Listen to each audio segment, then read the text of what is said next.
The last broadcast. The first reports were dismissed as rumors, isolated incidents of violent attacks in remote areas. But soon, the chaos spread to the cities. By the time the government issued a nationwide emergency broadcast, it was too late. The zombie apocalypse had begun. I barricaded myself in my apartment, watching the world fall apart through the cracked blinds. The streets were overrun with the undead, their ghastly moans filling the air. Every day was a struggle for survival, scavenging for food and water while avoiding the infected. Weeks passed, and the power grid failed.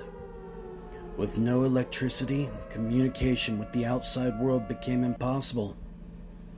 I was alone, the silence only broken by the occasional scream or gunshot in the distance. Desperation gnawed at my sanity.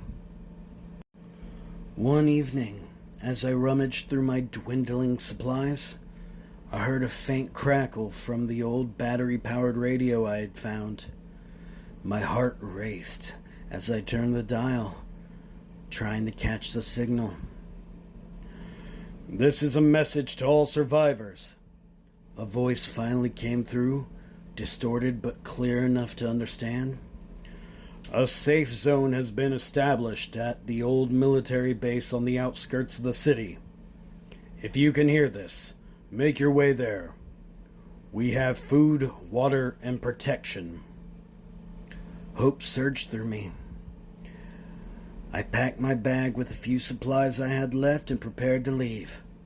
The journey would be perilous, but staying here meant certain death. As night fell, I slipped out of my apartment, moving silently through the darkened streets. The undead roamed aimlessly, their decayed faces illuminated by the flickering flames of burning buildings. I kept to the shadows, my heart pounding with every step. Hours passed, and exhaustion weighed heavily on me. Finally, I reached the outskirts of the city and saw the silhouette of the old military base against the moonlight sky. Relief washed over me as I approached the gates, now guarded by armed survivors. "Help me!" I called out, my voice hoarse. One of the guards signaled for me to approach. As I stepped forward, the gates slowly creaked open. But just as I was about to enter, a deafening alarm pierced the night. The guard's eyes widened in horror. "They're coming!" I turned to see a horde of zombies rushing towards the base, drawn by the sound. The gate slammed shut, trapping me outside. I pounded on the metal, screaming for them to let me in, but it was too late. The undead were upon me. As they closed in, I realized the truth. There was no safe zone, no sanctuary. The last broadcast was a trap, a desperate lie to lure survivors out of hiding. My final thoughts were of betrayal and the cruel irony of the false hope as the darkness consumes me.